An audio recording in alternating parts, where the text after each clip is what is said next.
Hello everyone. ये हमारा जो DU LLB का सेकेंड मॉक टेस्ट था और इससे पहले हमने एक मॉक टेस्ट कंडक्ट करवाया था। जो मॉक टेस्ट हमने 14 वेडनेसडे को कंडक्ट करवाया था। तो अगर जिन स्टूडेंट्स ने वो वाला मॉक टेस्ट नहीं दिया है और अगर आप सभी वो मॉक टेस्ट देना चाहते हैं तो मैं डिस्क्रिप्शन में उसका लिंक डाल दूँगी, आज रात तक डाल दूँगी। तो वहाँ से आप इन मॉक टेस्ट को अटैम्प्ट कर सकते हैं। और इसके अलावा अगर आपको इनकी PDF चाहिए तो PDF आपको हमारे टेलीग्राम चैनल पे अवेलेबल करवा दी जाएगी। तो ये PDF मैं कल तक जो है टेलीग्राम चैनल पे डाल दूँगी, तो आप वहाँ से इसे ले सकते हैं। तो स्टार्ट करते हैं इनके आंसर्स को। तो सबसे पहले जो हमारा क्वेश्चन था, सबसे पहला क्वेश्चन यही था कि जो राइट टू प्रॉपर्टी है वो रिमूव किया गया था किसके टाइम पीरियड में, उस टाइम पे कौन किसकी सरकार थी। तो वो जो यहाँ पे गवर्नमेंट थी, वो सरकार थी, वो मोरारजी देसाई की सरकार थी।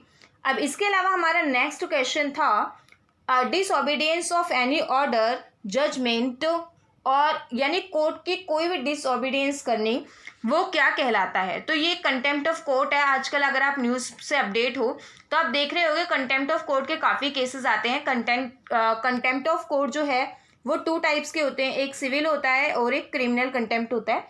तो कंटेम्प्ट ऑफ कोर्ट में जो है कोर्ट पनिशमेंट दे सकती है।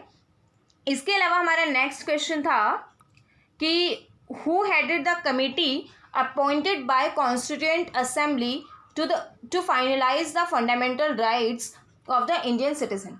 तो इंडियन सिटीजन के फंडामेंटल राइट्स जो हैं इनको फाइनलाइज करने के लिए कॉन्स्टिट्यूएंट असेंबली किसने अपॉइंट की थी, तो वो अपॉइंट की थी सरदार पटेल ने। इसका करेक्ट ऑप्शन है ऑप्शन डी। क्वेश्चन आगे क्वेश्चन को कंटिन्यू करने से पहले अगर आप हमारे मॉक टेस्ट सीरीज बाय करना चाहते हैं तो आप उस सीरीज को बाय कर सकते हैं। इसमें आपको जो है मॉक टेस्ट मिलेंगे और एक्सप्लेनेशन के साथ मिलेंगे। उसके साथ आपको जो है यहाँ पे करंट अफेयर्स का मटेरियल, प्रीवियस और क्वेश्चन पेपर वगैरह भी मिलेंगे। तो उसके रिगार्डिंग हमारे 2 प्लान्स हैं, आप उन्हें देख सकते हैं। तो चलिए कंटिन्यू करते हैं। अब हमारा नेक्स्ट क्वेश्चन था which amendment of the constitution inserted a new article 21 right to education in the constitution. तो जो आर्टिकल 21 है इंडियन कॉन्स्टिट्यूशन का, ये 86 कॉन्स्टिट्यूशन अमेंडमेंट के थ्रू आया था 2002 में। तो इसका करेक्ट ऑप्शन है ऑप्शन ए। इसके बाद हमारा नेक्स्ट क्वेश्चन था recently the Uday Kotak committee was in the news. जो रिसेंट कमेटीज़ होती हैं जैसे एंट्रेंस होने से एटलीस्ट 6 महीने पहले तक की आपको सारी कमेटीज़ और उनके हेड, जो 6 महीने पहले तक की कमेटीज़ हैं और उनके हेड हैं, आपको पता होने चाहिए। तो उदय कोटक जो कमेटी थी ये बेसिकली कॉर्पोरेट गवर्नेंस से रिलेट कर रही थी। तो इसका करेक्ट ऑप्शन है ऑप्शन ए। अब इसके बाद नेक्स्ट क्वेश्चन था हमारा who is the guardian of fundamental rights enumerated in Indian constitution. जो इंडियन कॉन्स्टिट्यूशन में फंडामेंटल राइट्स दिए गए हैं उनका गार्जियन कौन है। उनका गार्जियन सुप्रीम कोर्ट है। सुप्रीम कोर्ट के पास आर्टिकल 32 एंड हाई कोर्ट के पास आर्टिकल 226 जो है इसके अंडर में पावर दी गई है। फंडामेंटल राइट का वायोलेशन होने पे हम यहाँ से जो है ये उनकी प्रोटेक्शन करते हैं और हम यहाँ से हेल्प भी ले सकते हैं। तो जो आर्टिकल हमारा 32 है वो काफ़ी इंपॉर्टेंट है। आर्टिकल 32 के अंदर हमारी 5 रिट्स हैं। आपके लिए एक क्वेश्चन है कि आप मुझे कमेंट सेक्शन में बताओगे कि 5 कौन कौन सी रिट्स जो हैं वो आर्टिकल 32 में गिवन है। तो वो 5 रिट्स जो हैं वो काफ़ी इंपॉर्टेंट हैं। उन रिट्स में से क्वेश्चंस आते हैं, हर साल आते हैं, तो आपको 5 रिट पता होने चाहिए। इसके बाद नेक्स्ट जो है यहाँ पे हमारा क्वेश्चन था गोल्डन ट्रायंगल के बारे में। गोल्डन ट्रायंगल जो फंडामेंटल राइट्स के 3 आर्टिकल्स हैं जिनका ये मतलब है कि ये हमारी लाइफ के लिए बहुत ज़्यादा इम्पॉर्टेंट है, बहुत ज़्यादा इम्पॉर्टेंट है, ये होने ही चाहिए। तो दैट इज़ आर्टिकल 14, आर्टिकल 19 और आर्टिकल 21। ये 3 आर्टिकल मिलके जो है वो गोल्डन ट्रायंगल के लिए गोल्डन ट्रायंगल मिलके बनाते हैं। इसके बाद नेक्स्ट जो हमारा क्वेश्चन है which one of the following fundamental right is available in Indian citizen only. तो आपको जैसे कि ये क्वेश्चन फ्रेम हुआ है तो आप जब भी फंडामेंटल राइट्स पढ़ें तो यू हैव टू अंडरस्टैंड कि कौन सा आर्टिकल जो है वो इंडियन सिटीजन के लिए और कौन से नहीं। तो जब आप उन्हें ध्यान से पढ़ेंगे तो आपको खुद समझ में आ जाएगा कि ये आर्टिकल सिर्फ इंडियन सिटीजन्स को ही क्यों अवेलेबल हैं और ये फॉरेनर्स को भी क्यों अवेलेबल हैं। तो सबसे पहले ये जो आर्टिकल्स हैं इनमें से option number 3 that is protection from discrimination on the ground of religion, race, caste, sex और प्लेस ऑफ बर्थ। ये इतने सारे जो ग्राउंड्स हैं, ये वाला जो आर्टिकल है वो आपका किसको अवेलेबल नहीं, वो आर्टिकल आपका क्या है, वो आर्टिकल सिर्फ इंडियन सिटीजन्स के पास है।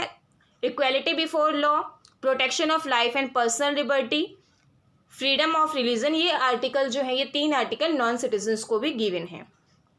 इसके बाद यहाँ पे क्या है आपका next question, a Hindu wife is not entitled to separate residence and maintenance if she is.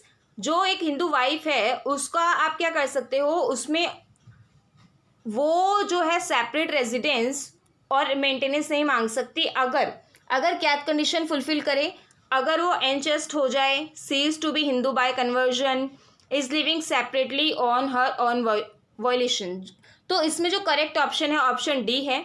और मान लीजिए यहाँ पे क्वेश्चन और आता है कि सिर्फ मेंटेनेंस के लिए है, तो मेंटेनेंस के लिए अगर जो है यहाँ पे कब तक वाइफ को जो है मेंटेनेंस दिया जाएगा, जैसे शादी के बाद भी होता है, तो जब तक जो वाइफ है वो रीमैरी नहीं कर लेती। एक ऑप्शन इसमें ये भी होता है, अगर वाइफ दूसरी शादी कर लेती है तो यहाँ पे जो वो मेंटेनेंस है उसका क्लेम नहीं कर पाती है। इसके बाद हमारा नेक्स्ट क्वेश्चन आता है, the manager of work is non as. देखिए यहाँ पे हमारे कुछ फैमिली लॉ के क्वेश्चंस हैं। फैमिली लॉ आपसे एंट्रेंस टेस्ट में पूछा जाता है। अब ज़रूरी नहीं है कि उसके क्वेश्चंस कितने हों, बट 5 से 5 तक क्वेश्चन आप एक्सपेक्ट कर सकते हो।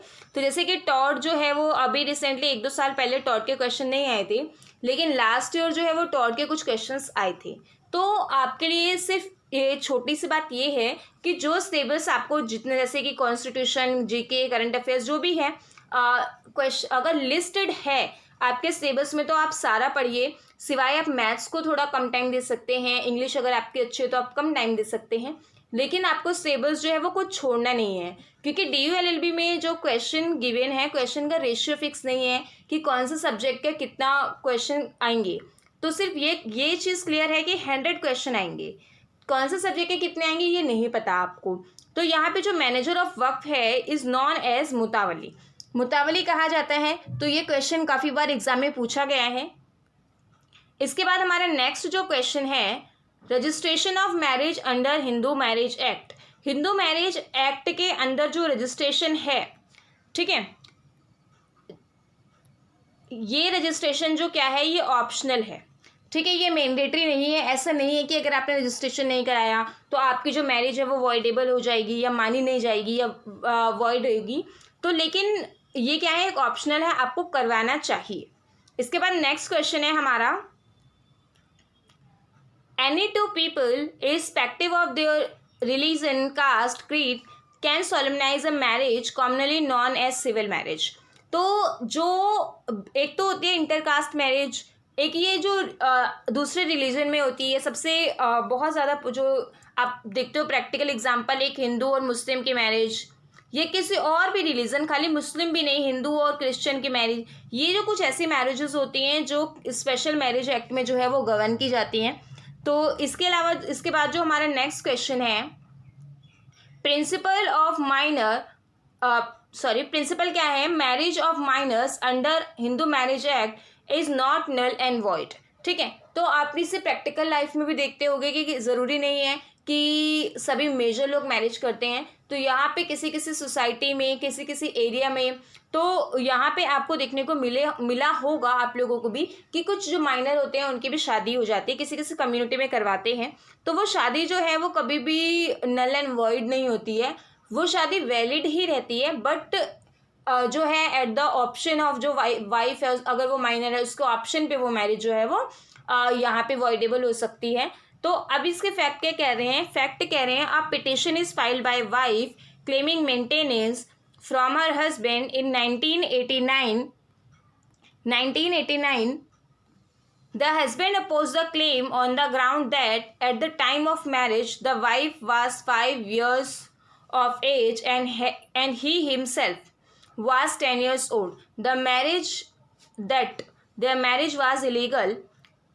Will the wife succeed? तो इस केस में क्या होगा कि वाइफ जो है वो सक्सीड हो जाएगी, जीत जाएगी, क्योंकि यहाँ पे देखिए कैसी भी मैरिज होती है, अगर मैरिज सोलमनाइज हुई है प्रॉपर, जितने भी मतलब जो भी नेसेसरी चीज़ें बताई गई हैं पूरी प्रॉपर तरह से सोलमनाइज हुई है, तो वो मैरिज जो है वो वैलिड मानी जाएगी। अब इसके बाद हमारा नेक्स्ट क्वेश्चन है दुल्हन लाइन का, ये जीके से रिलेटेड है, ठीक है। तो ये किसके बीच में होती है दुल्हन लाइन? ये आपकी होती है अफगानिस्तान एंड पाकिस्तान। अफगानिस्तान एंड पाकिस्तान के बीच में होती है दुल्हन लाइन आपकी। नेक्स्ट क्वेश्चन है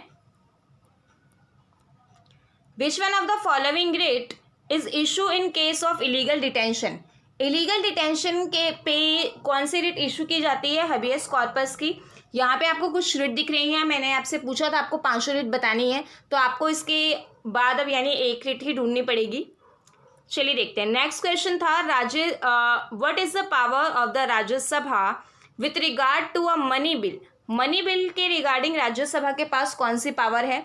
राज्यसभा के पास मनी बिल के रिगार्डिंग कोई पावर नहीं है, क्योंकि जो मनी बिल होता है वो सिर्फ लोकसभा में आता है, लोकसभा और राज्यसभा का इसमें कोई इंटरफेरेंस नहीं हो सकता। तो इसके बाद नेक्स्ट क्वेश्चन था हमारा the president of India is elected by N electoral college comprising, यानी कि प्रेसिडेंट ऑफ इंडिया की जो इलेक्शन में कौन कौन पार्टिसिपेट करता है। तो यहाँ पे जो पार्टिसिपेट करते हैं सबसे पहले तो पार्लियामेंट के जो दोनों हाउसेस होते हैं, लोकसभा एंड राज्यसभा, इनके कौन से मेंबर्स करते हैं? इनके इलेक्टेड मेंबर्स करते हैं, नॉमिनेट मेंबर्स नहीं करते। और इसके बाद यहाँ पे नेक्स्ट जो है आपकी लेजिस्लेटिव असेंबली जो है, इनके मेंबर्स भी करते हैं। तो ये क्वेश्चन इसका करेक्ट जो आपका आंसर है वो आंसर सी है। इसके बाद यहाँ पे देखिए नेक्स्ट क्वेश्चन है the United National conference on environment and development is also known as. तो ये जो कॉन्फ्रेंस है UNCED, इसे अर्थ समिट भी कहा जाता है। इसके बाद नेक्स्ट क्वेश्चन है from the given option select the pair that is similar to each other is related to their type of word pair. तो यहाँ पे जो सैडनेस और एक्साइटमेंट में क्या आपको रिलेशन देखने को मिलेगा कि सैडनेस और एक्साइटमेंट में दोनों में ये डिफरेंस है कि दोनों एक दूसरे के अपोजिट हैं। वहीं पर अगर हम इसकी बात करें जो नेक्स्ट वर्ड, ये सारे हमें जो ऑप्शंस दिए गए हैं, वॉर जो अटैक है ये एक तरह से सिमिलर है। ट्रीटी और फ्रेंडशिप भी, ट्रीटी आपकी जो होती है वो संधि होती है और फ्रेंडशिप आपकी दोस्ती, एनरोलमेंट, एम्प्लॉयमेंट। लेकिन यहाँ पे जो आपका क्या है कॉन्डेमनेशन और रिस्पेक्ट, ये एक दूसरे की क्या है अपोजिट है। इन दोनों के बीच में क्या रिलेशन है एक दूसरे से अपोजिट का, तो ये एक दूसरे के अपोजिट हैं। इसके बाद नेक्स्ट जो है to whom is the council of minister collectively responsible. Collectively responsible किसके प्रति होते हैं? लोकसभा के प्रति होते हैं कलेक्टिवली रिस्पॉन्सिबल। अब इसके बाद यहाँ पे देखिए नेक्स्ट क्वेश्चन क्या है no money bill can be introduce in the legislative assembly of the state. कोई भी मनी बिल जो है वो किसी भी स्टेट की जो है लेजिस्लेटिव असेंबली में नहीं जाता है, exception on the recommendation of. किसकी रिकमेंडेशन चाहिए? अगर लेजिस्लेटिव असेंबली में जो है वो मनी बिल को लेकर जाना है तो उसके लिए चाहिए गवर्नर ऑफ द स्टेट की परमिशन चाहिए। अगर स्टेट के गवर्नर परमिशन दे रहे हैं तो आप मनी बिल को इंट्रोड्यूस करवा सकते हैं। इसके बाद हमारा नेक्स्ट क्वेश्चन था विच of the following statement about the vice president is correct. इसमें से आपको बतानी है कौन सी वाइस प्रेसिडेंट की रिगार्डिंग स्टेटमेंट करेक्ट है। तो सबसे पहले जो हमारी स्टेटमेंट है he is the x official chairman of Rajya Sabha, ये सही है। जो आपका वाइस प्रेसिडेंट होता है ये एक्स ऑफिशियल चेयरमैन होता है। इसके बाद he must be a member of the Rajya Sabha and he is her election as vice president.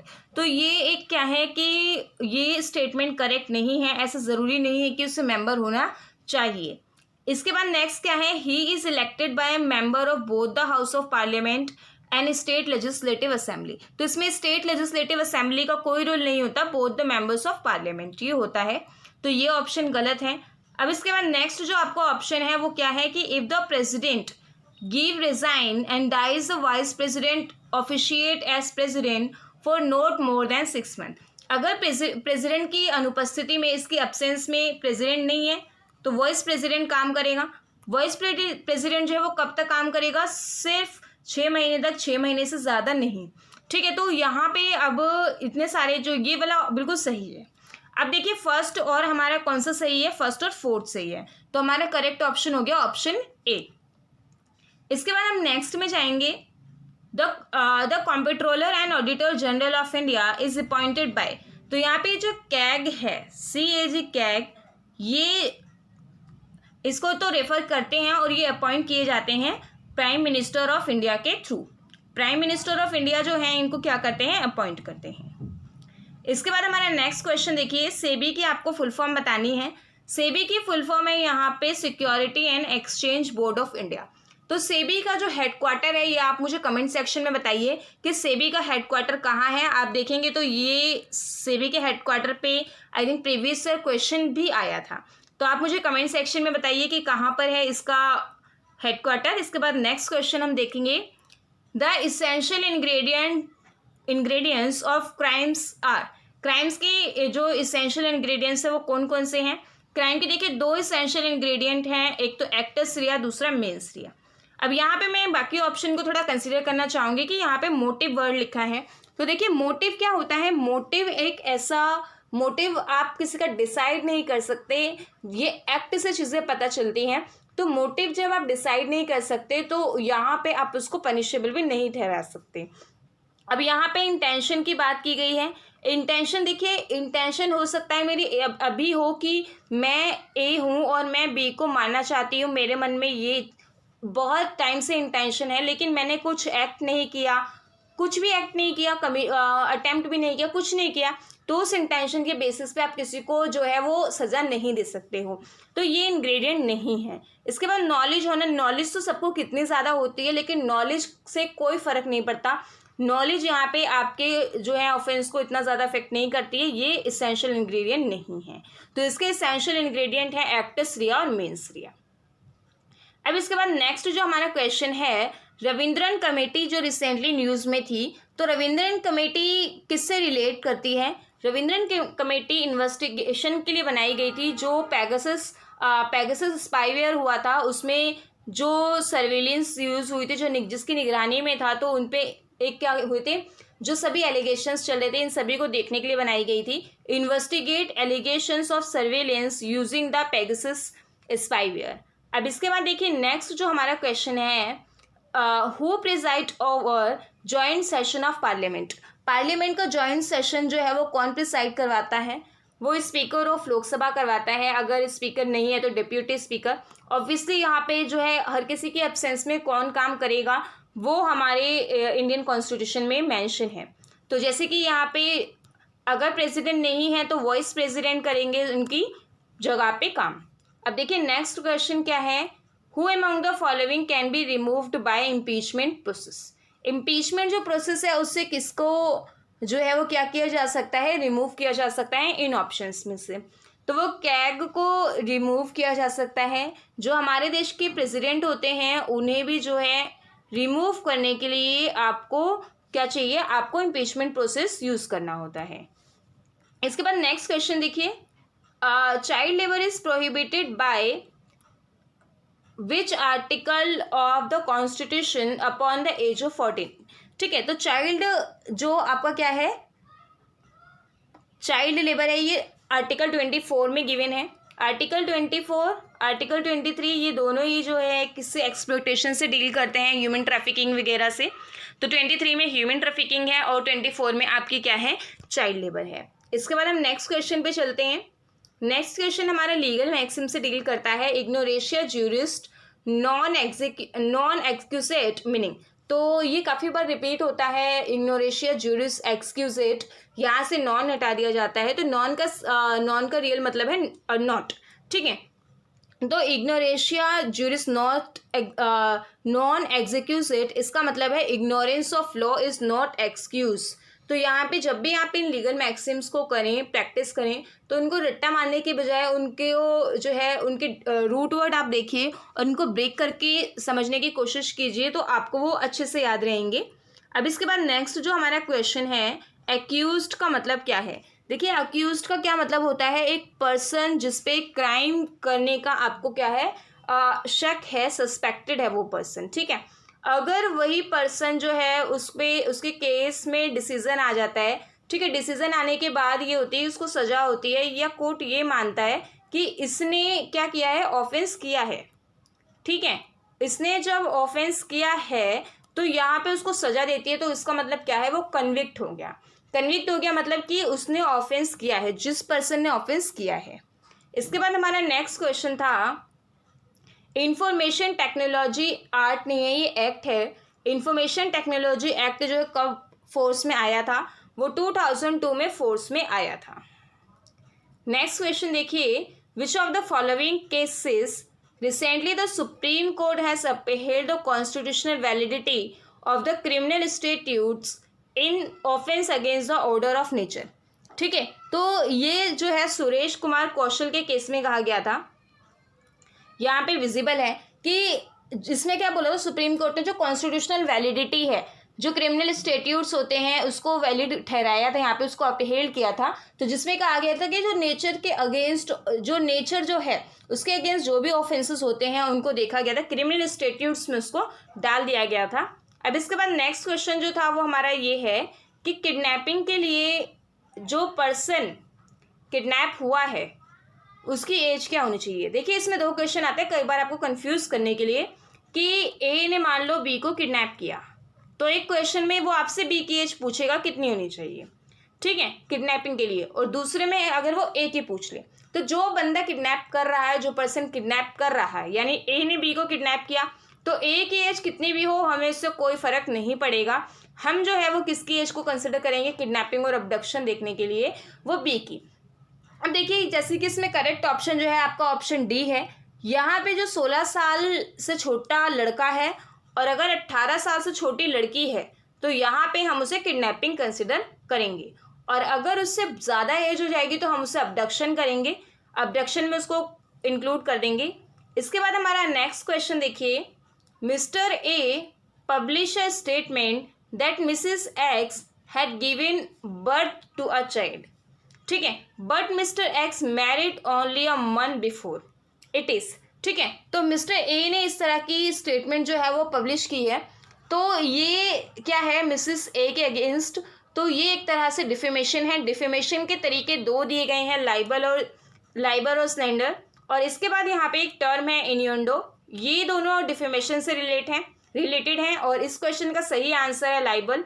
इन्यूंडो में आपको एक वर्ड क्लियर करना चाहूँगी, इसका मतलब होता है कि आप कुछ कमेंट या कुछ स्टेटमेंट दे रहे हो और आप उस स्टेटमेंट को ये दिखा रहे हो कि आप बिल्कुल अच्छे वे में दे रहे हो, बट आप वो डिफेमेटरी स्टेटमेंट दे रहे होते हो। तो डिफेमेटरी स्टेटमेंट को जब आप ये दिखाने की कोशिश करते हो कि आप बहुत सही दे रहे हो, तो ये आपकी क्या होती है, ये इन्यूंडो होता है। इसके बाद हमारा नेक्स्ट क्वेश्चन है, नेक्स्ट क्वेश्चन क्या कह रहा है, if a person makes a false statement, अगर एक पर्सन फॉल्स स्टेटमेंट दे रहा है और वो ये जानता है कि वो फॉल्स है, तो वो क्या कमिट कर रहा है, वो पर्जरी कमिट कर रहा है, ठीक है।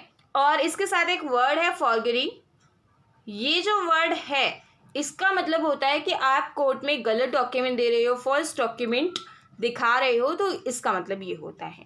अब इसके बाद नेक्स्ट क्वेश्चन है हमारा, a person sends his servant with a computer to be deliver to his friend, ठीक है, एक पर्सन अपने सर्वेंट को भेजता है कंप्यूटर डिलीवर करने को, वो सर्वेंट क्या करता है, कंप्यूटर को लेके चला जाता है और यूज़ करने लगता है, और काफ़ी दिनों बाद ये बात पता चलती है, तो वो जो पर्सन होता है जिसने सर्वेंट को कंप्यूटर दिया होता है, तो वो पर्सन रिपोर्ट करता है। अब वो किस चीज़ की रिपोर्ट करेगा, वो रिपोर्ट करेगा एम्बेजलमेंट की, ठीक है। चीटिंग से इसको कंफ्यूज नहीं करना, क्योंकि चीटिंग में वो बंदा उठाएगा भी खुद, लेकिन यहाँ इस केस में क्या हुआ है, उस पर्सन ने अपने सर्वेंट को उस चीज़ को रखने के लिए दिया है, ठीक है। फॉर्जरी का मतलब मैंने अभी आपको बताया था कि वो डॉक्यूमेंट रखना होता है। फ्रॉड का मतलब क्या होता है कि कुछ इस तरह से उसको एक्टिव कंसीलमेंट होता है, कुछ इस तरह से डिसीव करना कि उसको अपने फ़ायदे के लिए इस्तेमाल किया जा सके। अब इसके बाद देखिए यहाँ पे, in which case the Supreme Court held that article 21 includes right to die. Article 21 right to die को क्या करता है, इंक्लूड करता है, कौन से केस में कहा गया, तो ये कहा गया P Rathinam Nagbhushan Prateek versus Union of India के केस में। इसका करेक्ट जो आपका ऑप्शन है वो करेक्ट ऑप्शन है ऑप्शन ए, ठीक है। अब इसके बाद नेक्स्ट क्वेश्चन देखिए, one against whom a case is filed, जिसके अगेंस्ट केस फाइल होता है उससे क्या कहते हैं, उसको डिफेंडेंट कहते हैं। ठीक है, उसको डिफेंडेंट कहते हैं। अब जो प्लेंटिफ है, प्लेंटिफ कौन होता है, जो एक तरह से विक्टिम होता है या जो केस फाइल करता है, वो प्लेंटिफ होता है। अक्यूज्ड कौन होता है, जिस पर्सन पे शक होता है कि उसने ऑफेंस किया है, क्राइम किया है। ठीक है, सस्पेक्टेड पर्सन। या तो अक्यूज्ड के लिए आप ये भी कह सकते हो जिसके ऊपर चार्ज लगे हो कि उसने ये ऑफेंस किया है। अब रॉन्ग डूअर की अगर मैं बात करूँ तो रॉन्ग डूअर का मतलब क्या होता है, रॉन्ग डूअर का मतलब होता है जो पर्सन गलत कमिट करता है। रॉन्ग डूअर का मतलब क्या है, वो आपको कन्विक्ट, जो मैंने एक वर्ड बताया था आपको, कन्विक्ट नहीं होता। कन्विक्ट एक अलग वर्ड है, तो कन्विक्ट का मीनिंग भी आपको पता होना चाहिए। इसके बारे में हमारा नेक्स्ट क्वेश्चन है, who determines about the disqualification of a member of parliament. ठीक है, पार्लियामेंट के मेंबर के डिस्क्वालिफिकेशन कौन डिसाइड करेगा, वो इलेक्शन कमीशन डिसाइड करता है। इसके बाद India is called a republic, India को एक रिपब्लिक कहा जाता है। वो क्यों कहा जाता है, तो इंडिया को रिपब्लिक इसलिए कहा जाता है क्योंकि यहाँ पे जो राज्यों के हेड होते हैं वो प्रेसिडेंट होता है इंडिया में, और यहाँ पे कोई मोनार्की सिस्टम नहीं है। तो इसका करेक्ट ऑप्शन ऑप्शन डी है। और इसके बाकी सारे ऑप्शंस भी आप पढ़िएगा ताकि आपको समझ में आए कि बाकी ऑप्शंस क्यों नहीं हैं। नोबेल प्राइज से रिलेटेड क्वेश्चंस आते हैं। नोबेल प्राइज आप पूरा याद कीजिएगा, कौन सा प्राइज किसको मिला है। और इसमें जो क्वेश्चन आपसे पूछ रहा है फिजिक्स नोबेल प्राइज के बारे में पूछ रहा है। The Nobel prize in physics 2021 was presented to, किसको प्रेजेंट किया गया है, तो ये जो नोबेल प्राइज है ये प्रेजेंट किया गया है सायुकुरो मनाबे। ठीक है, सायु को, ये इनका प्रोनाउंसिएशन में भी अलग हो सकता है। स्यूकुरो मनाबे, क्लियोस हेजलमैन और जियोर्गियो पारिसी। ठीक है, इन तीनों को यहाँ पे क्या मिला है, नोबेल प्राइज मिला है फिजिक्स का। इसके बाद नेक्स्ट क्वेश्चन यहाँ पे आपका क्या है, a party who suffers loss as a result of breach of contract can in the usual course claim. तो एक जो पार्टी है जिसको लॉस, जिसने क्या किया है, वो सफ़र कर रही है ब्रीच ऑफ कॉन्ट्रैक्ट से, तो वो ऑर्डिनरी डैमेजेस मांग सकती है जितना उसका डैमेजेस हुआ है ब्रीच ऑफ कॉन्ट्रैक्ट से। कोई इमोशनल डैमेजेस नहीं मांग सकती वो कि इसकी वजह से मुझे और भी डैमेजेस हो गया, यानी कि जो डैमेजेस हुआ मैंने ये सोचा इतना डैमेजेस हो गया और फिर मैंने खुद को हेल्थ को नुकसान पहुंचा लिया, तो मुझे हेल्थ के लिए जो मेरे को ट्रीटमेंट के लिए पैसे लगे वो भी चाहिए। ऐसा नहीं है, सिर्फ जितना आपका ब्रीच ऑफ कॉन्ट्रैक्ट से यहाँ पे आपको लॉस हो रहा है सिर्फ आप उतना ही मांग सकते हैं। इसके बाद नेक्स्ट जो है हमारा वो था इन्यूएंडो, जिसका मतलब मैं आपको बताया था, मैंने इसको समझाया था। तो इसका करेक्ट ऑप्शन है ऑप्शन बी, एक गुड लुकिंग स्टेटमेंट जिसमें कुछ डिफेमेटरी मीनिंग जिसमें छुपा होता है। A Nobel prize in psychology, physiology और मेडिसिन, ठीक है, 2021 का है। जो अवार्ड किसको दिया गया है, ये आपका दिया गया है ऑप्शन ए, डेविड जूलियस और एडम। ठीक है, इसके बाद नेक्स्ट जो हमारा क्वेश्चन है, नेक्स्ट क्वेश्चन है, a contract enforceable at the instance of one party is non age. ठीक है, इसे वॉइडेबल कॉन्ट्रैक्ट बोलते हैं जब एक पार्टी के इंस्टेंस पे वो क्या होता है, इन्फोर्सेबल होता है। तो उस पार्टी के हाथ में होता है कि वो कॉन्ट्रैक्ट को आगे कंटिन्यू भी करे, और ये भी पॉसिबिलिटी हो सकती है कि वो उसको कंटिन्यू करने से मना भी कर दे। तो इसीलिए ये वॉइड कॉन्ट्रैक्ट होते हैं। वॉइड कॉन्ट्रैक्ट का रिजल्ट जो है आपका वॉइड हो सकता है, या तो वॉइड रिजल्ट होगा या तो वैलिड रिजल्ट होगा, इन दोनों में से एक रिजल्ट होता है। अब इसके बाद हमारा नेक्स्ट क्वेश्चन है, फैक्ट है इसमें कि A agrees to sell B my white house for ₹500 और 1000। इशू इसमें क्या है कि क्या ये एग्रीमेंट वैलिड है या नहीं। ए एग्री होता है बी को अपना घर देने के लिए, लेकिन वो अमाउंट उसका सर्टेन नहीं है। ठीक है, अमाउंट 5, वो क्या बोल रहे हैं, या तो 500 या तो 1000। तो जब कोई अमाउंट सर्टेन ना हो तो यहाँ पे क्या होता है, एग्रीमेंट इनवैलिड होता है, क्योंकि यहाँ पे ऐसा कुछ भी क्लियर नहीं शो कर रहा है कि ये 2 प्राइसेस बता रहा है, और यहाँ पे कोई भी सर्टेनिटी प्राइस में नहीं है। अगर प्राइस में सर्टेनिटी नहीं है तो ये कॉन्ट्रैक्ट नहीं बनेगा। इसके बाद हमारा नेक्स्ट क्वेश्चन जो है, A promise B to drop a prosecution. A B को प्रॉमिस करता है कि वो प्रोसिक्यूशन को ड्रॉप करेगा और छोड़ देगा। Which he has instituted against B, जो बी के अगेंस्ट उसने क्या किया है, वो इंस्टीट्यूट करवाया है। किससे करेगा वो यहाँ पे, अगर बी क्या करे, वो जो गुड्स उसने बी क्या करेगा, वो सारे रिस्टोर कर देगा ए को। तो यहाँ पे ए जो है क्या इसको इन्फोर्स कर सकता है, इसको, ये पूरे प्रॉमिस को। तो देखिए कोई भी जो प्रॉमिस होता है जो किसी लीगल प्रोसीडिंग्स को वापस लेने के लिए या आपकी लीगल राइट को रोकने के लिए, एक्सरसाइज ना करने के लिए इस्तेमाल हो, तो ऐसे जो केसेस होते हैं इनमें रिलेटेड जो एग्रीमेंट होता है वो इन्फोर्सेबल नहीं होता अगर आपको कोई आपकी लीगल प्रोसीडिंग जो है उसको एक्सरसाइज करने से रोके। तो इसका करेक्ट जो आंसर है आपका है ऑप्शन बी। इसके बाद हमारा नेक्स्ट जो क्वेश्चन है, नेक्स्ट क्वेश्चन है आपका, अल्जीरिया है suspended 2 decades old friendship treaty with which nation. Algeria ने यहाँ पे जो है वो स्पेन के साथ अपनी 2 दशक से चली आ रही, स्पेन के साथ जो 2 दशक से चली आ रही फ्रेंडशिप ट्रीटी थी उसको ख़त्म कर लिया। अब इसके बाद नेक्स्ट जो क्वेश्चन है, नेक्स्ट क्वेश्चन है आपका, what is the name of NASA's Venus mission. NASA के वीनस मिशन का जो है वो नाम क्या है, वो है DAVINCI, DAVINCI। Correct option is option C. इनमें जो कुछ कुछ एक्सप्लेनेशन भी है, जो कुछ क्वेश्चंस हैं, तो वो आपको एक्सप्लेनेशन इसके PDF में भी मैं प्रोवाइड करवाऊंगी, PDF में है। जैसे कि कुछ रीजनिंग के क्वेश्चंस होते हैं, तो रीजनिंग के क्वेश्चंस मैं इसमें नहीं बताऊंगी क्योंकि आप उन्हें कर सकते हैं, और उसकी एक्सप्लेनेशन आपको कल जो है वो दोनों मॉक टेस्ट की PDF में मिल जाएगी। तो कल मैं दोनों PDF अपलोड कर दूंगी, आप वहाँ से ले सकते हैं। और मेरे टेलीग्राम चैनल का जो है लिंक मैं डिस्क्रिप्शन बॉक्स में दे दूंगी, और अगर किसी को वहाँ से ज्वाइन करने में दिक्कत आ रही हो तो आप मुझे इंस्टाग्राम पे मैसेज कर सकते हैं, मैं आपको वहाँ पे टेलीग्राम चैनल का लिंक दे दूंगी, या आप कमेंट सेक्शन में भी पूछ सकते हैं। तो नेक्स्ट क्वेश्चन है हमारा, इंडिया की रैंक बतानी है आपको एनवायरमेंटल परफॉर्मेंस इंडेक्स में।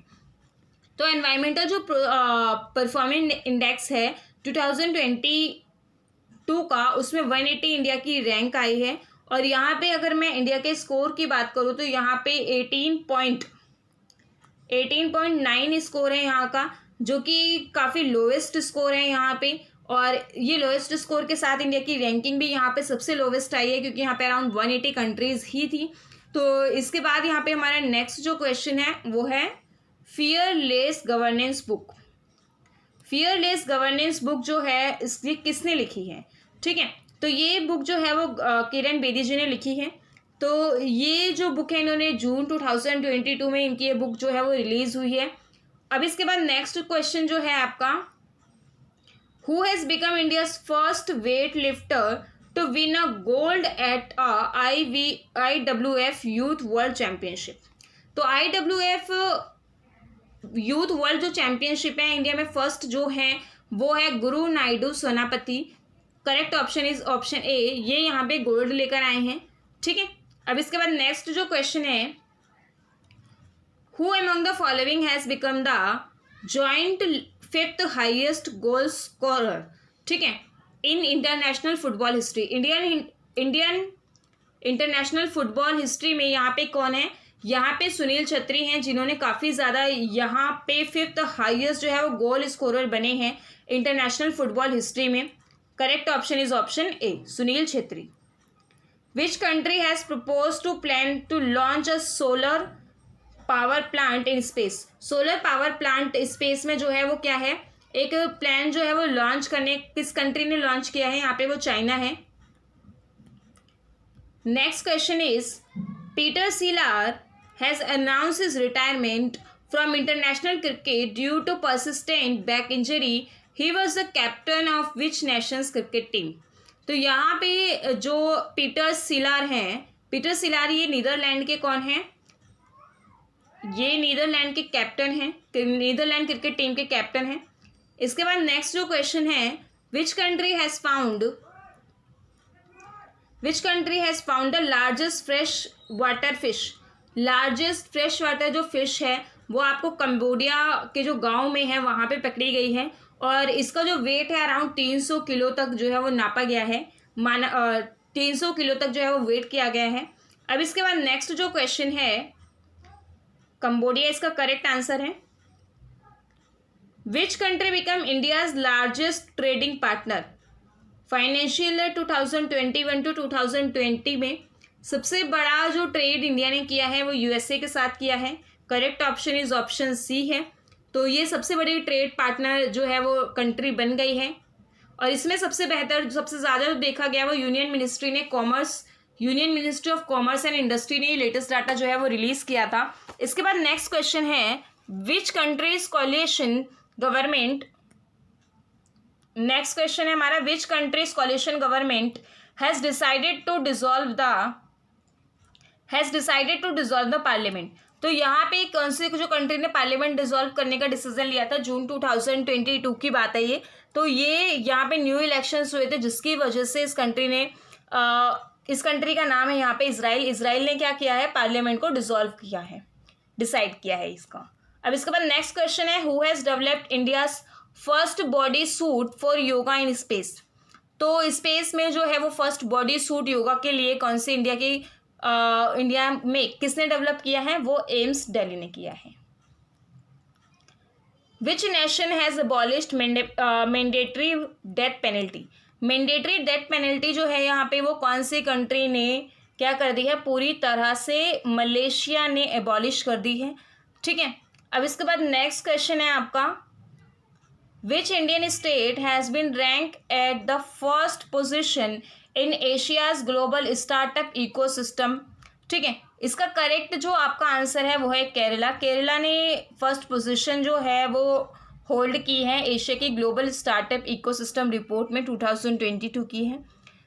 इसके बाद यहाँ पे आपका नेक्स्ट क्वेश्चन है, विच 4 countries have form the I2U2 grouping. कौन सी कंट्रीज ने मिलकर इसको फॉर्म किया है, तो उन कंट्रीज का नाम है यहाँ पे Israel, India, UAE, United Arab अमीरात और यूनाइटेड स्टेट। ठीक है, 2I से मतलब क्या है यहाँ पे इंडिया, 2I से कंट्री हैं इजराइल और इंडिया, और U से है यहाँ पे आपकी UAE और यूनाइटेड स्टेट। अब इसके बाद नेक्स्ट क्वेश्चन देखिए, which country has passed a bill to make online insult punishable by jail time. ठीक है, तो ये जापान ने बनाया है, यहाँ पे जापान ने ये बिल पास किया है। ये बिल जो है वो 13 जून को पास हुआ है। ठीक है, इंट्रोड्यूस हुआ था जेल टर्म्स में। तो इसमें जो है वो काफ़ी मेजर स्टेप जो है उठाया गया जापान में। किस चीज़ के लिए उठाया गया, जो साइबर बुलिंग होती है उसके रिगार्डिंग उसको टैकल करने के लिए उठाया गया। तो अब इसके बाद यहाँ पे ये सब क्यों हुआ था, ये कंट्री का जो पैनल था, जब हना किमूरा जो 22 साल की एक ओल्ड रेसलर प्रोफेशनलिस्ट हैं, इन्होंने जो है सुसाइड कमिट किया था मई 2020 में। तो इसके बाद यहाँ पे काफ़ी हेटफुल मैसेजेस सामने आए थे। तो इसके लिए साइबर बुलिंग जो ये था पूरा सिस्टम इनमें चल रहा था, तो उसके रिगार्डिंग यहाँ पे एक स्टेप के तौर पे ये बिल लाया गया है। इसके बाद नेक्स्ट जो क्वेश्चन है, which state celebrate hornbill festival from 1 December of every year.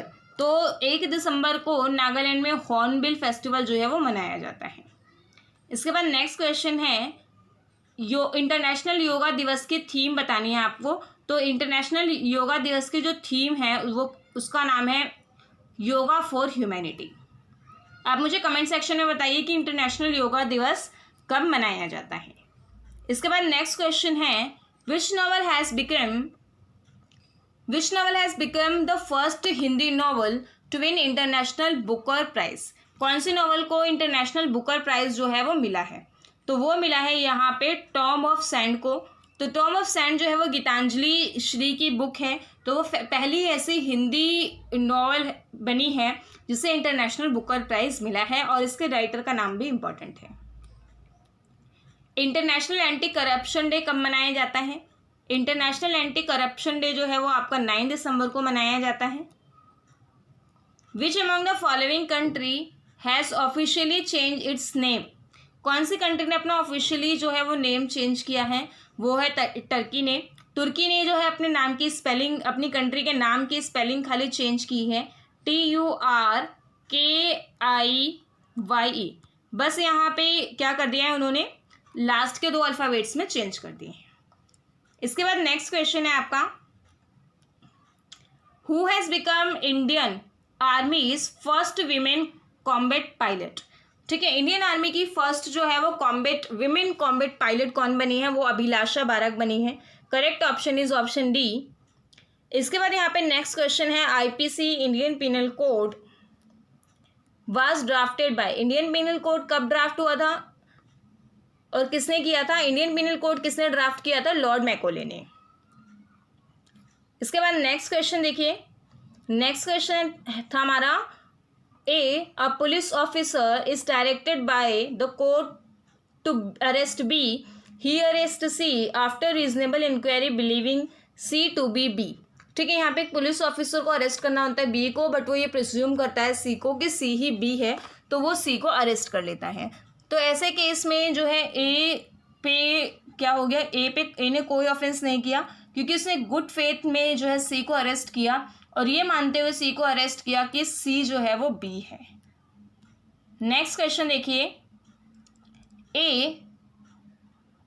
a person on honest believe that his previous marriage has been dissolved। एक पर्सन को लगता है कि उसकी प्रीवियस मैरिज जो है वो पूरी तरह से डिसॉल्व हो गई है by a decree of divorce, divorce की डिक्री के थ्रू। और उसके बाद यहाँ पे जो डिवोर्स जो होता है, जबकि डिवोर्स एक्चुअल में ग्रांट नहीं हुआ होता, तो ऐसे केस में क्या होगा?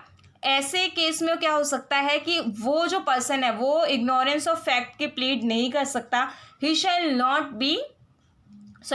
बी गिल्टी होगा। ठीक है, वो बाइगेमी के लिए गिल्टी होगा। क्यों गिल्टी होगा? क्योंकि आप इस तरह के फैक्ट की इस तरह की गलती नहीं कर सकते हैं, आपको इंक्वायरी करनी चाहिए, ये आपकी रिस्पॉन्सिबिलिटी है कि आपका डिवोर्स हुआ है या नहीं हुआ है। अब इसके बाद यहाँ पे नेक्स्ट क्वेश्चन है, Ravi was suffering from delusion. तो रवि डिल्यूशन से सफ़र कर रहा होता है, तो क्या होता है, one night he considered his own son as a leopard, और अपने वो बेटे को क्या समझ लेता है, वो लिपर्ड समझ लेता है और उस पर अटैक कर देता है एक एक्स से। तो मिस्टेक ऑफ फैक्ट यहाँ पे क्या होता है, जब उस चीज़ को उसके बारे में वो सोचता है तो कोर्ट यहाँ पे क्या होता है कि he was justified by law to kill human when he considered as a dangerous animal. तो रवि यहाँ पे गिल्टी होगा या नहीं होगा? तो यहाँ पे रवि गिल्टी नहीं होगा क्योंकि उसने एक तो उसको जो डिजीज़ थी, इसके अलावा he has defence of mistake of fact in good faith. Good faith में उसने मिस्टेक ऑफ फैक्ट किया है। ठीक है, उसको मिस्टेक ऑफ फैक्ट हुआ और वो उसने जो भी किया वो गुड फेथ में किया, तो उसकी लाइबिलिटी नहीं बनेगी। इसके बाद नेक्स्ट क्वेश्चन देखिए, विच of the following is the correct sequence of the stages in a crime. Crime का करेक्ट जो है वो स्टेज क्या होता है? सबसे पहले तो इंटेंशन होती है आपकी। इंटेंशन जब आपकी डेवलप्ड होती है तो इंटेंशन डेवलप होने के बाद आप उसको फुलफिल करने के लिए प्रिपेयर करते हो। सारी प्रिपरेशन करने के बाद आप अटेम्प्ट करते हो और अटेम्प्ट करने के बाद आप एकम्प्लिशमेंट करते हो। ठीक है, एकम्प्लिशमेंट करने के बाद आपका जब ये सारी चीज़ें हो गई हैं तो अब हम यहाँ पे करेक्ट ऑप्शन देखेंगे। Correct option is option B. Option B correct है। इसके बाद हमारा नेक्स्ट क्वेश्चन है, which of the following crime is punishable even at preparation stage. कौन से कुछ ऐसे ऑफेंसेस भी होते हैं जो प्रिपरेशन के स्टेजेस पे भी जो है वो पनिशेबल होते हैं? तो वो कौन से ऑफेंस है यहाँ पे? वो ऑफेंस आपका मर्डर है। ठीक है, और यहाँ पे देखिए मर्डर होता है लेकिन वेजिंग वॉर होना चाहिए। वैसे यहाँ पे मर्डर नहीं, यहाँ पे वेजिंग वॉर होना चाहिए।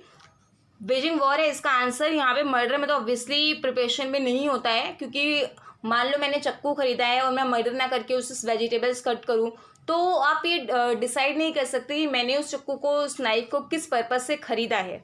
तो इसमें क्या है? ऑप्शन ए है। इसके बाद नेक्स्ट क्वेश्चन देखिए, इन विच लैंडमार्क केस, कौन से लैंडमार्क केस में प्रेम्बल जो है वो इंडियन कॉन्स्टिट्यूशन का पार्ट नहीं है वो कहा गया? तो कौन से केस में नहीं है? ऑप्शन ए, बेरूबरी यूनियन के केस में कहा गया कि प्रेम्बल जो है वो इंडियन कॉन्स्टिट्यूशन का पार्ट नहीं है। कौन से लैंडमार्क केस में स्पीडी ट्रायल की बात हुई है? 78। तो वो है question option number B, Hussain Ara Khatoon versus home secretary state of Bihar.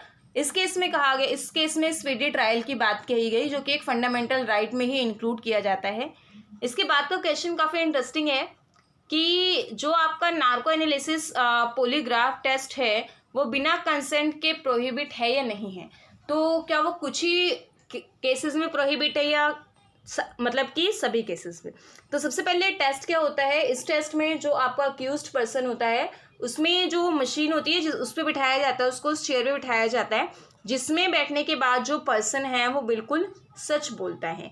ठीक है, तो यहाँ पे वो हर केस में प्रोहिबिट है। इसका ये भी रीज़न होता है कि मान लीजिए हो सकता है वो कुछ ऐसी पर्सनल जो है इंफॉर्मेशन डिस्क्लोज करे जो उसके फंडामेंट कुछ ऐसी जो नहीं उसे बतानी है, जो ऑफेंस से हट के भी हो सकती है, तो ये इसके फंडामेंटल राइट को कहीं ना कहीं जो है वो वायलेट करती है, राइट टू प्राइवेसी को वायलेट करती है। इसके बाद हमारा नेक्स्ट क्वेश्चन है the right of private defence. Right of private defence is available, किसके पास अवेलेबल होता है राइट ऑफ प्राइवेट डिफेंस? सबके पास अवेलेबल होता है जिसके पास थ्रेट हो। ठीक है, तो to all irrespective of age and capacity. इसके बाद हमारा नेक्स्ट क्वेश्चन है the watch of X has been stolen. X की जो वॉच है वो खो जाती है। One day he find its tie on the wrist of Y. एक दिन वो उसे वाई की कलाई पे देखता है, वाई ने उसे पहने होता है। तो इस स्टेटमेंट में आपको बताना है कि कौन सा स्टेटमेंट सही है। तो आप सारी स्टेटमेंट पढ़िएगा, मैं आपको करेक्ट स्टेटमेंट बता देती हूँ। करेक्ट स्टेटमेंट है ऑप्शन डी कि एक्स के पास राइट ऑफ प्राइवेट डिफेंस का राइट अवेलेबल होता है। तो यहाँ पे क्या होता है, क्यों अवेलेबल होता है? क्योंकि जैसे ही वो उसने वॉच देखी, ठीक है, तो वो वॉच उसकी थी। तो ऐसे केसेस में अगर कुछ भी होता है तो यहाँ पे उसके पास वो राइट अवेलेबल है। आई थिंक इस क्वेश्चन में और होना चाहिए, अगर कुछ इसमें अपडेट होगी तो जो मैं आपको पीडीएफ दूंगी उस पीडीएफ में अपडेट करके दूंगी। तो नेक्स्ट देखिए,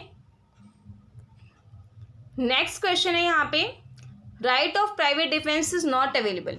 राइट टू प्राइवेट डिफेंस कहाँ पर अवेलेबल नहीं होता? ये अवेलेबल कब नहीं होता आपका राइट ऑफ प्राइवेट डिफेंस? जब आपके पास इतना इनफ टाइम हो कि आप पब्लिक अथॉरिटी को क्या कर सकते हो, वो बुला सकते हो, पब्लिक अथॉरिटी से हेल्प ले सकते हो। नेक्स्ट क्वेश्चन है यहाँ पे A spits over B he would be liable for the offence of. A ने बी के ऊपर क्या किया, स्पिट किया, और यहाँ पे वो किसके लिए लाइबल होगा? वो यूजिंग फोर्स के लिए लाइबल होगा। क्रिमिनल फोर्स उसने यूज़ की है, किसी को हिट करना, किसी को टच करना, स्ट्राइकिंग करना, तो किस इंटेंशन के साथ कि आप वो करना चाहते हो और आपकी ये इंटेंशन है कि इससे सामने वाले पर्सन को फियर होगा, इससे सामने वाले पर्सन को इंजरी होगी या एनॉयंस होगा, तो ऐसे केस में क्या होगा, वो क्रिमिनल फोर्स के लिए लाइबल होगा। नेक्स्ट यहाँ पे क्वेश्चन है आपका कि which Indian candidate contested the election for the prestigious post of Secretary General in United Nations Organization। UNA में कौन से इनमें से कौन सा जो कैंडिडेट रहे हैं? तो वो शशि थरूर हैं। शशि थरूर यहाँ पे जो प्रेस्टिजियस पोस्ट है सेक्रेटरी जनरल के लिए, इसके लिए इन्होंने इलेक्शन जो है वो कंटेस्ट किया है। इसके बाद नेक्स्ट क्वेश्चन है